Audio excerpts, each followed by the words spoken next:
Noon, a Canton man has just been charged with murder. Police in Stark County continue to search for the body of Ryan Godbey. Our 19's Brittany Weir joins us live at Canton Police Department. Brittany, what are police saying? Noel, sadly, the missing person search for 26-year-old Ryan Godbey has now been turned to a homicide investigation. Canton police have told us they've charged 33-year-old Daniel Matei with murder, felonious assault, strangulation, and domestic violence in connection to this case. 26-year-old Daniel Godbey was reported missing on June 22nd.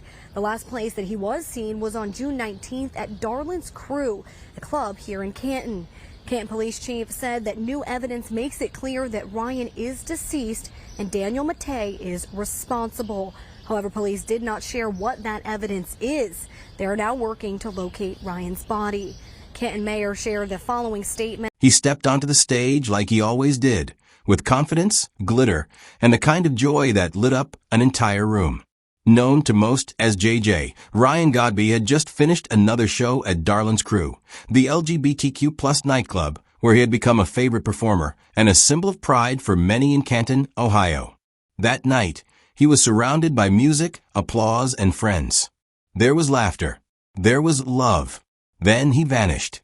The last known contact from Ryan came in the form of a brief message sent just after midnight. It read, "Danny was mad."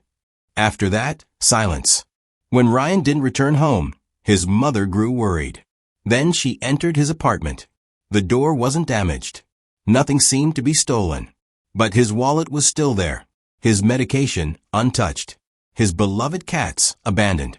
Ryan wouldn't have left them behind. As hours turned into days, panic swept through the community. Friends searched the streets. Posters went up. A reward was offered. His family feared the worst, and soon, the truth they had hoped to avoid began to take shape. Someone knew what happened to Ryan. Someone had been close. Too close. Have you ever felt unsafe with someone you once trusted? Share your experience in the comments. This is the story of a man who lived boldly, loved fiercely, and lost his life in a way no one should. What led to Ryan's disappearance would leave his family searching, his community grieving, and a city asking how this could have happened.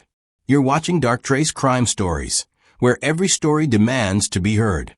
If you believe every victim deserves a voice and every truth deserves light, hit that subscribe button and join us in seeking justice. Ryan, I love you.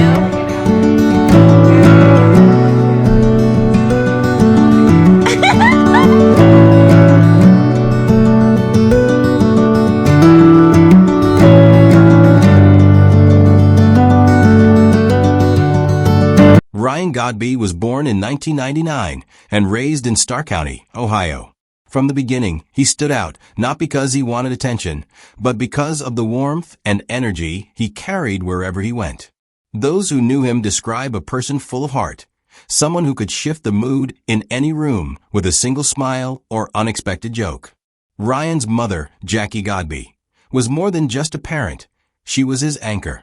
Their bond was unshakable, built on mutual love, trust, and unwavering support. They spent a lot of time together at parks, local events, and family gatherings. Ryan's aunt, Nancy Regula, was also a major part of his life. She often referred to Ryan as her heart, a title that speaks volumes about the closeness of their relationship.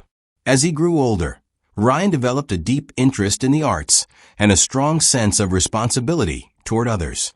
He worked as a lifeguard at the Massillon Recreation Center, and during one of his shifts, he helped save a man's life alongside a coworker. It was a defining moment, one that showed his ability to stay calm under pressure and his instinct to protect. Coming into his own, Ryan embraced his identity as a gay man. His self-expression flourished when he discovered the drag scene in Canton. Performing under the name JJ, he found an outlet that allowed him to blend his creativity, confidence, and humor into something larger than himself. Drag wasn't just performance, it was freedom. While his family was accepting, life in a small town still had its challenges. Even in spaces meant to be inclusive, safety wasn't always guaranteed. But Ryan didn't shrink himself to fit in. He leaned into who he was, becoming a visible and vocal part of the local LGBTQ+ community. Through JJ, Ryan built more than a persona. He built a safe space for others like him. For many in Canton's LGBTQ+ community, Ryan Godbey, known on stage as JJ, was more than just a drag performer. He was a connector, a protector, a friend who made others feel seen. Ryan found his second home at Darlin's Crew, a local LGBTQ+ nightclub, where he became a fixture of the drag scene. Under the spotlight, JJ came alive. His performances were bold, creative, and deeply personal. Whether through choreographed routines or impromptu crowd interactions, he made every show feel like a celebration, one where everyone was invited, no matter who they were or how they identified. He was the kind of person who checked in, who noticed when someone was struggling, who offered his time without being asked. For many around him, Ryan filled the role of chosen family. He understood what it felt like to live openly in a world that could be cruel, and he worked hard to make sure others didn't feel alone in that experience. Ryan Godbey's relationship with Daniel Maddie was complicated from the start, and it would ultimately become central to the tragedy that unfolded. Ryan and Maddie were in a relationship prior to his disappearance. By 2025, the romantic connection had ended, but the two continued living together in the same apartment in Canton. To those outside the situation, the arrangement may have seemed unusual, but to Ryan's friends and family, it was a growing source of concern. Maddie was 33 years old, several years older than Ryan, and carried a history that raised red flags. He had previously faced charges related to domestic violence and disorderly conduct, signs of instability that could not be ignored. Those closest to Ryan had begun to notice a shift in his energy in the weeks leading up to his disappearance. He didn't speak openly about any ongoing conflict, but he also didn't seem entirely at ease. According to Ryan's loved ones, tension inside the apartment had been building. While there's no public record detailing every interaction between them, it was clear the relationship, whatever form it had taken by mid-2025, was far from peaceful. Some believed Ryan was trying to help Maddie through a rough period. Others feared he was putting himself at risk by allowing someone with a volatile background to remain in such close proximity. It's this gray area, where love, obligation, and danger can all exist at once, that makes stories like Ryan's especially tragic. It's possible he still saw good in Maddie, or simply didn't know how to safely sever ties. Either way, the friction between them didn't go unnoticed. As Ryan's disappearance made headlines and his community sprang into action, questions swirled about Maddie's role. For many who knew Ryan, suspicions were immediate. He was living with a man whose past behavior was troubling, whose emotional control was questionable, and who had access to Ryan in his most private spaces. And yet, at that point, no one knew just how far things had already gone. On the evening of June 19, 2025, Ryan Godbey, known on stage as JJ, gave what would be his final performance at Darlin's Crew, the LGBTQ+ nightclub, where he had become a local icon. Those in the crowd remembered him being in good spirits, full of energy and warmth, just as he always was under the lights. He performed with his usual charisma, embracing fans, sharing laughs, and soaking in the atmosphere that had long been a safe haven. Later that night, around 11 p.m., witnesses spotted Ryan in the company of a man wearing a gray hooded sweatshirt. Security footage would later confirm the interaction. That man, investigators believe, was Daniel Maddie. Nothing in the footage appeared overtly alarming. But not long after leaving the venue, Ryan sent a text message to a friend at 12:27 a.m. It read, "Danny was mad." No context. No follow-up. That would be the last known communication from Ryan. What followed was silence. The next morning came and went with no sign of him. Calls and texts went unanswered. Days passed. For a man who was constantly in touch with loved ones and rarely missed a beat in his routine, the lack of contact was deeply troubling. By June 22nd, Ryan's mother Jackie couldn't take it anymore. She entered his apartment, and what she found confirmed her worst fears. Ryan's wallet, medication, and phone were all inside. His cats, which he treated like family, had been left without food or care. The apartment wasn't ransacked, but something was off. There were clear signs of a struggle. Jackie and other family members immediately reported him missing. The police launched an investigation, and the urgency grew by the hour. Friends and supporters posted flyers, organized searches, and circulated his photo online. A community that had once come together to celebrate JJ now came together in fear, hoping desperately for answers. But as each hour passed, hope gave way to dread. Ryan hadn't just disappeared. He had likely been taken or harmed, and whoever was responsible had left without leaving many clues behind. What would you have done if this was your loved one? Would you have suspected something was wrong right away? Drop your thoughts in the comments. The sense of helplessness was overwhelming.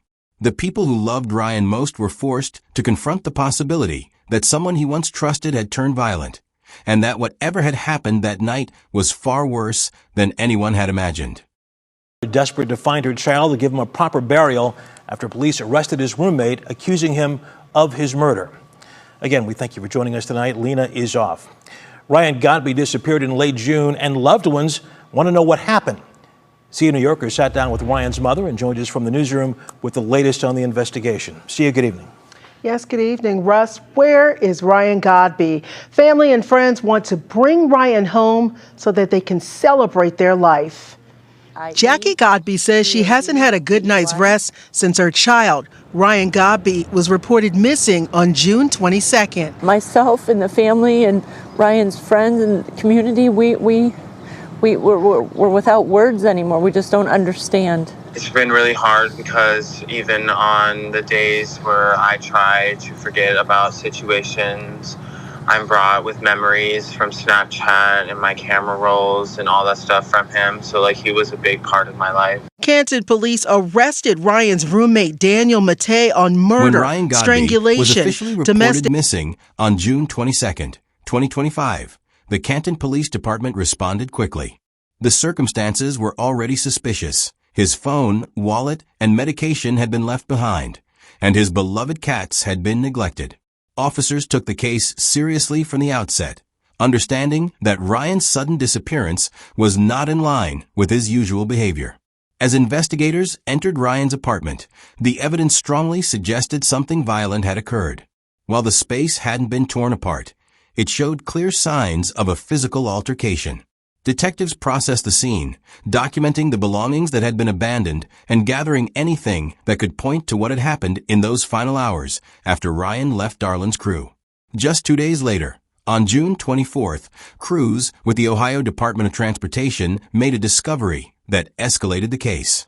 Along a stretch of Interstate 77 near the Pro Football Hall of Fame, they found Ryan's driver's license and debit card. The items appeared discarded, possibly thrown from a vehicle. It was a chilling development that confirmed suspicions. Ryan hadn't just left town, and he hadn't gone willingly. That same day, police located Daniel Matei and a woman named Amanda Williams at a vacant building in northwest Canton. They were arrested, not yet in connection with Ryan's disappearance, but on unrelated charges of drug possession and trespassing. Matei, now firmly on law enforcement's radar, was held while detectives continued building the case. By July 4th, the investigation had turned a tragic corner.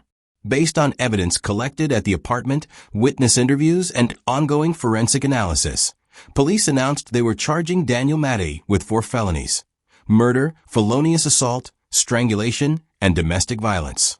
Although Ryan's body had not yet been located, authorities stated plainly that the evidence made it clear Ryan was deceased and Matei was responsible. The announcement hit the community hard. What had begun as a missing persons case was now a confirmed homicide investigation. Vigils were held. Supporters updated flyers to reflect the grim news. In every corner of Canton's LGBTQ+ community, heartbreak turned to anger and mourning. Shortly after his arrest, Matei attempted to escape from the Stark County Jail, further heightening concerns about his behavior. Jail staff quickly intervened, and he was secured before making it beyond the facility. But the incident added another layer of urgency and instability to an already volatile case. In Canton Municipal Court, Matei was arraigned. The judge set his bond at $1.5 million, citing the seriousness of the charges and his attempt to flee custody. Prosecutors were clear. They believed they had the right person, even without a recovered body. The courtroom was filled with emotion. For Ryan's mother Jackie and his Aunt Nancy, this was not justice. It was just the beginning of an even more painful chapter. Their loved one was still missing, and their questions remained unanswered. But the truth was beginning to surface, and with it, a community's demand for accountability. Ready, Your Honor? Yep. Daniel Matei, 2025 CRA 2676, murder, flow-use assault, strangulation, and domestic violence. 2025 CRA 2680, attempt to commit escape and vandalism. Your Honor, when appropriate, the state would like to be heard on bond.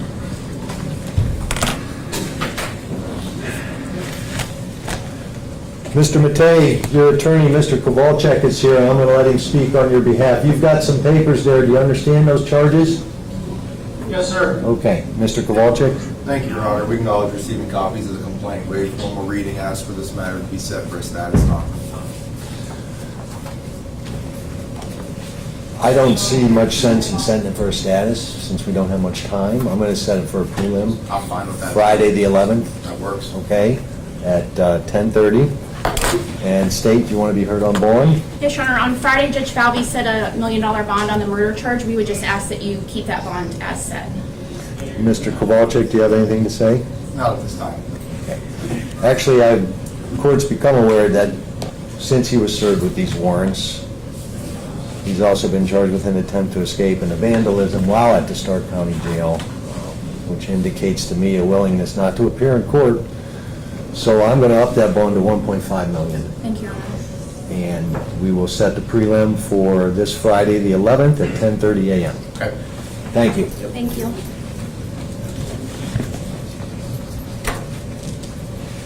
In the weeks following Ryan Godbey's disappearance, his mother, Jackie Godbey, became the unrelenting voice behind the search for truth. She printed hundreds of flyers and plastered them across Canton.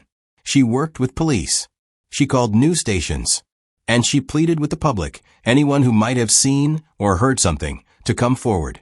Jackie's pain was raw, public, and heartbreaking. Speaking through tears, she described her son as the light of her life, the center of her world. She never stopped hoping for answers, but she knew, long before charges were filed, that something terrible had happened. The Canton LGBTQ+ community and the staff at Darlin's Crew stood beside her. They organized vigils, held rallies, and launched social media campaigns to spread awareness. The club that had once been filled with JJ's laughter and music became a place of mourning. His chosen family, the performers, patrons, and friends who had shared stages and stories with him, grieved not only for his absence, but for the cruelty and silence that followed. Together, they offered a $10,000 reward for information leading to the discovery of Ryan's body. The hope was simple: give his family a chance to lay him to rest. But as of mid-July 2025, that hope remained out of reach. His remains had still not been found. The lack of closure deepened the pain. Every day that passed without an answer was another day Jackie and Nancy lived in limbo. It was grief without finality. And for a community already touched by discrimination and fear, Ryan's case wasn't just personal. It was symbolic.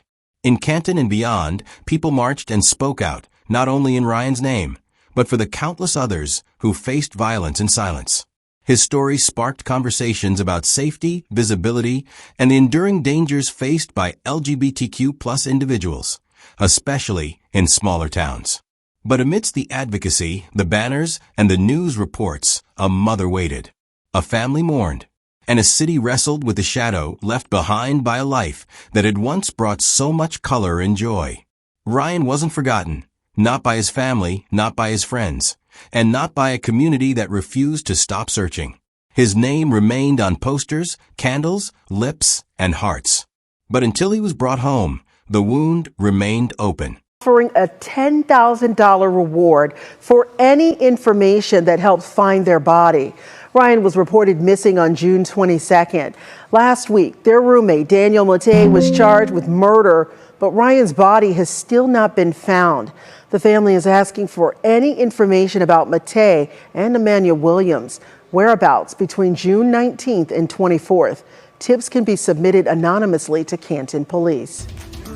And tonight, the community is coming together to celebrate Ryan Godbey's life. Family and friends gathered at Bar Macy Bar and Grill in Akron for a drag show. They say Ryan, also known as JJ, was a rising star and a beloved soul who left a mark on so many people. Donations were accepted to help support Ryan's family. He was just breaking out into the drag queen community, so they're a little more familiar with JJ than we are. We're more familiar with the Ryan. So we're all trying to come together and celebrate each side of his life. Again, all money raised will support Ryan's family. Ryan Godbey's death is more than a personal tragedy. It's a stark reminder of the ongoing dangers faced by individuals, especially those in the LGBTQ+ community, who live at the intersection of vulnerability and violence. At its core, this was a case of domestic violence. Ryan lived with someone who had a history of abusive behavior.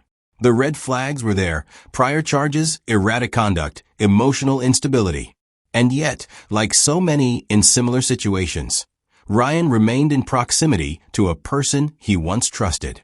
Whether out of love, obligation, fear, or hope for change, the lines between protection and danger became blurred. The risks faced by queer individuals, especially in smaller communities, are amplified. In towns where visibility can lead to scrutiny and safe spaces are limited, many LGBTQ+ individuals turn to chosen families and intimate relationships for support. But when those relationships become unsafe, options for a clean, secure exit are often scarce. The social stigma, lack of tailored resources, and mistrust in systems built without them in mind leave people isolated in moments when they most need help.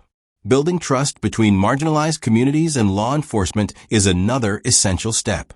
Many LGBTQ+ individuals hesitate to report abuse due to fear of being dismissed, outed, or re-traumatized. Training officers in culturally competent, trauma-informed practices isn't a luxury. It's a necessity. Ryan's story is heartbreaking because it didn't have to end this way. The warning signs were real. The risks were known. And the support needed to protect him was likely out of reach. Ryan Godbey lived with purpose, presence, and heart. To those who knew him, he wasn't just a performer or a friend. He was a light in every space he entered. His laughter was contagious. His compassion ran deep. And his courage in living openly, authentically, and joyfully stood as a beacon for others still searching for themselves. On stage, as JJ, Ryan gave his final performance at Darlin's Crew on June 19, 2025. The crowd cheered. He danced. He smiled. He made people feel seen and celebrated. That night wasn't a goodbye. It was a celebration of life, of artistry, of love. But what followed has left an unfillable silence. JJ was more than makeup, heels, and music. He was a symbol of pride, of strength in vulnerability, and of what it means to be radically yourself in a world that doesn't always make space for difference. He gave everything to his community, and when danger came, it met a person who deserved protection, not pain. Ryan should be here, laughing with his mother, holding his cats, planning his next show. Instead, a city mourns, a family aches, and a chosen community fights to keep his memory alive. What happened to Ryan Godbey must never be accepted as inevitable. His life mattered. His joy mattered. And his loss demands something more than sadness. It calls for action. For Ryan. For JJ. And for every voice that still hasn't been heard, we must do better. Because honoring his memory means making sure it never happens again. If Ryan's story moved you, don't let it stop here. Subscribe to Dark Trace Crime Stories and stand with us as we uncover the truth, honor the lost, and fight for the living. One story at a time.